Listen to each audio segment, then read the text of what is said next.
चलिए स्टूडेंट, आज हम लोग हिंदी ग्रामर के टॉपिक्स उपसर्ग और प्रत्यय पे बात करेंगे, जो कि लगभग सभी एग्जामिनेशंस के लिए जरूरी हैं या कंपटीशंस भी लोग देते हैं, तो उस कॉम्पिटिटिव मोड में भी इससे क्वेश्चंस आता है। ठीक है, तो सबसे पहले हम आज जो बात करने वाले हैं वो है उपसर्ग के बारे में। तो कोई भी आदमी यदि पूछ दे कि उपसर्ग क्या है, तो देखिए, जैसे आप देखे होंगे कि पहले हम एक वर्ड को देख लेते हैं। जैसे यहाँ पे आप देखे होंगे अक्सर कि हम लोग लिखते हैं प्र जोड़ हार, तो इससे शब्द जो बना वो क्या बना, तो प्रहार। ठीक है, तो ये प्र का क्या है, तो एक शब्दांश है जो हार शब्द के साथ लग गया। और हार का मतलब क्या होता है, तो हारना। और प्रहार का मतलब क्या होता है, तो यदि जो वर्ड बना वो आघात करना होता है। तो यहाँ पे एक्चुअल में हम इसी उपसर्ग के बारे में बात करेंगे कि उपसर्ग होता क्या है। तो यहाँ पे भी देखे होंगे कि उपसर्ग क्या था। तो एक पहला तो शब्द का अंश है, यानी शब्दांश है। क्या हुआ, तो किसी शब्द के आगे लग गया और क्या कर दिया, तो एक नया विशेष अर्थ वाला शब्द को बना दिया। तो इसी को कहते हैं उपसर्ग। तो यानी कहने का मतलब, यदि हम कहें कि उपसर्ग क्या है, तो उपसर्ग के बारे में यही कहेंगे कि वह शब्दांश यानी शब्द का अंश जो किसी शब्द के आगे लगकर, किसी शब्द के आगे लगकर, आगे कहिए या पूर्व भी कह सकते हैं, आगे लगकर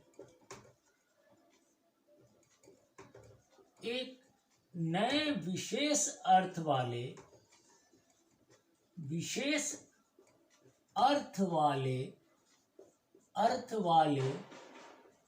शब्द का निर्माण करता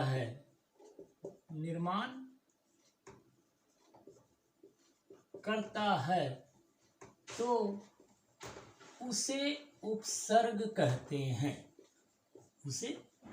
उपसर्ग को इंग्लिश में कह सकते हैं प्रीफिक्स। इंग्लिश में जो कही जाती है वो क्या होता है, प्रीफिक्स है। ठीक, सेम डिफिनेशन इंग्लिश में भी जाएगा। तो यहाँ पे उसे उपसर्ग यानी प्रीफिक्स कहते हैं। बात समझ रहे हैं। जैसे अभी हम लोग एग्जाम्पल लिए क्या, तो जैसे में लिए प्र जोड़ हार।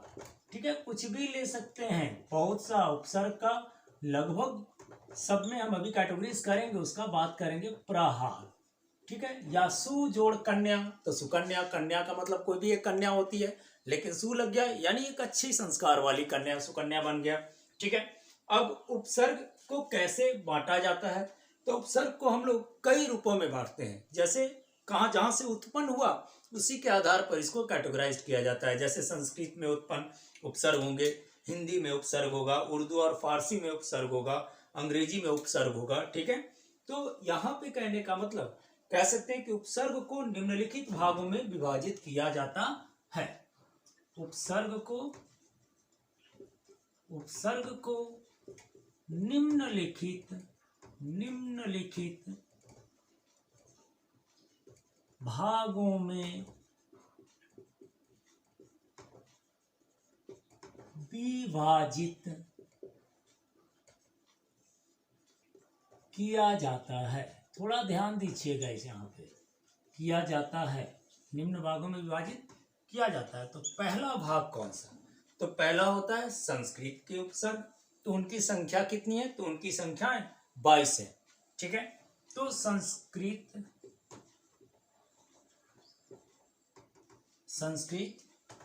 के उपसर्ग, समझ रहे हैं, संस्कृत के उपसर्ग, तो इनकी संख्याएं कितनी है भाई, तो संस्कृत के उपसर्ग की संख्या 22 है। तो यानी संख्या कितना हो गया, तो 22। ठीक है, अब कुछ एग्जाम्पल ले लें। तो उदाहरण में कौन कौन सा है संस्कृत का, तो जैसे कह सकते हैं क्या, अनु, अभि, अप, ये सब संस्कृत में उत्पन्न उपसर्ग हैं। अनु, अभि, ठीक है, अप, बात समझ रहे हैं, और इत्यादि कर दीजिए, या सु, जो अभी सुकन्या बोले हम, सु। ठीक है, दूसरा होता है क्या, तो अंग्रेजी में या हिंदी में उपसर्ग। ठीक है, तो हिंदी सबका उपसर्ग है, हिंदी में उपसर्ग।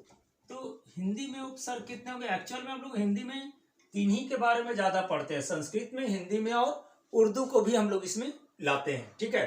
तो हिंदी में उपसर्ग जो होते हैं उनकी संख्याएं कितनी होती है? तो ये भी जनरली कंपटीशंस में कभी कभी क्वेश्चन आता है कि हिंदी में उपसर्गों की संख्या कितनी है, तो 13 है। ये भी याद रखेंगे, रिमार्केबल है।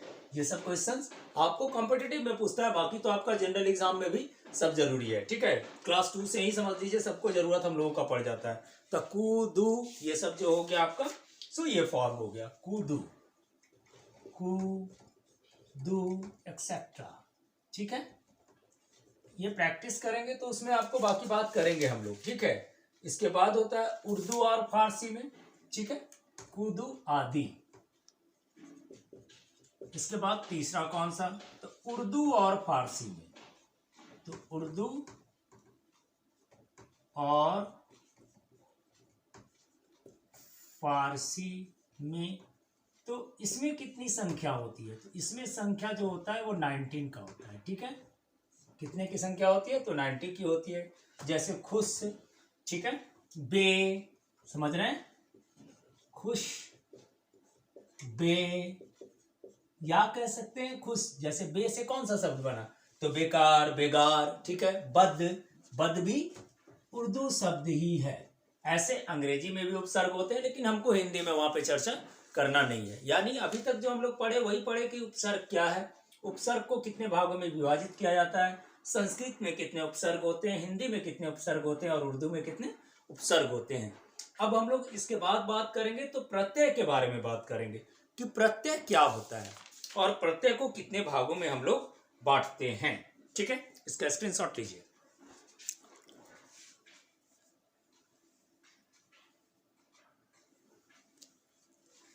चलिए, तो अब बात करते हैं हम लोग किसका?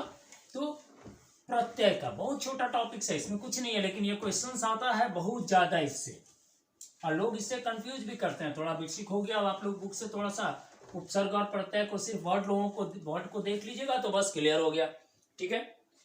तो प्रत्यय क्या है? तो प्रत्यय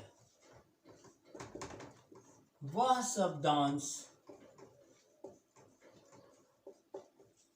जो किसी शब्द के अंत में, किसी शब्द के अंत में लगकर उसमें विशेष अर्थ प्रकट करता है, विशेष अर्थ प्रकट करता है, उसे क्या कहते हैं? तो प्रत्यय कहते हैं, प्रत्यय कहते हैं। जैसे क्या कि किसी शब्द के अंत में लगेगा, तो जैसे लिख होता है कि नहीं, तो लिख में यदि आवट लग जाता है तो क्या हो जाती है? तो लिखावट हो जाता है। जैसे हम लिख दे लिख, ठीक है। जैसे देखिए, जैसे हम लोग लिखे लिख, लिख का मतलब लिखना होता है, लेकिन आवट यदि प्रत्यय लगा दिए तो ये क्या हो गया? तो लिखावट। यानी एक तरह से ये लिखने की पैटर्न की बात कर दी है कि भाई आपकी लिखावट कैसी है, तो कहते हैं कि हमारी लिखावट जो है वो सुंदर है। या ले लें, जैसे एक और ले सकते हैं अक्कड़, तो अक्कड़ घुम में मिल गया तो क्या बन गया? घुमक्कड़, ठीक है। इस तरह से बहुत सा कॉम्बिनेशंस होता है। जैसे ईया तो पठनिया, समझ रहे हैं कि नहीं?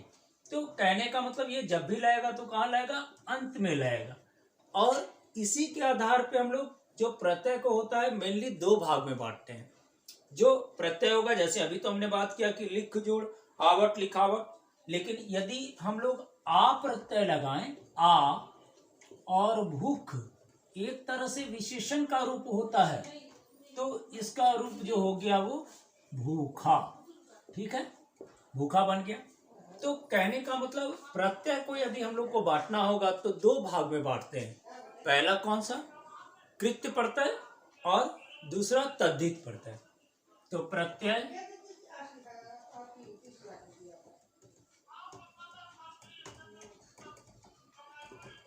मुख्यतः दो प्रकार के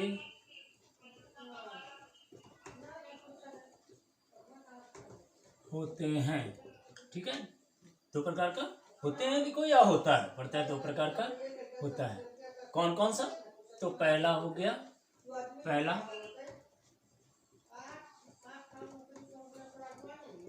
कृत्य प्रत्यय और दूसरा जो हुआ वो तद्धित प्रत्यय। ठीक है,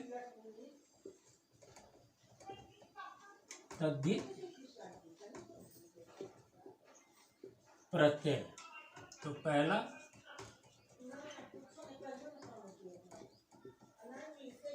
कृत्य प्रत्यय जो प्रत्यय क्रिया के अंत में लगता है उसे क्या कहते हैं? कृत्य प्रत्यय कहते हैं। कृत्य प्रत्यय कहते हैं। ठीक है, जैसे क्या? तो कृत्य प्रत्यय का है किसको? जो प्रत्यय क्रिया के अंत में लगता है उसे कृत्य प्रत्यय कहते हैं। ठीक है, जैसे ले लीजिए, क्रिया कोई भी ले लीजिए, अभी जस्ट लिए थे, जैसे कि लिख जोड़ आवट, लिख क्रिया है तो लिख जोड़ आवट यानी हो गया लिखावट। ठीक है, ये हो गई हमारी। अब दूसरा जो होता है सेकंड, वो होता है तद्धित प्रत्यय। तो तद्धित प्रत्यय क्या होगा? तो जो विशेषण के अंत में लगता है उसे क्या कहते हैं हम लोग? तद्धित प्रत्यय कहते हैं। बात समझ में आ रही है? जो विशेषण के अंत में लगेगा वो क्या कहलाएगा? तद्धित प्रत्यय कहलाएगा। यानी तद्धित प्रत्यय,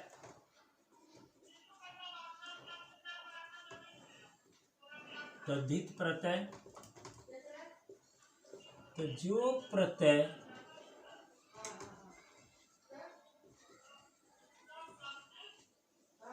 विशेषण के अंत में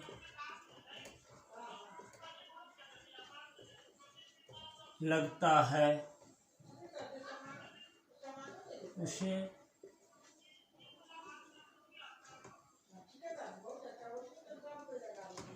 तद्धित प्रत्यय कहते हैं।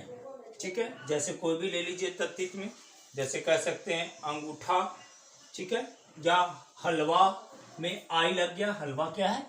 चलिए, जैसे हलवा, देखिए ये खाने का चीज है, एक सिंपल सा बात नहीं है। हलवा और प्लस आई प्रत्यय लग गया तो बन गया हलवाई, है ना, जो कि यानी एक तरह का कुक हो गया। ठीक है, एक बात ध्यान दीजिएगा, आपको हम प्रत्यय का कॉन्सेप्ट, उपसर्ग का सिर्फ कॉन्सेप्ट दे रहे हैं।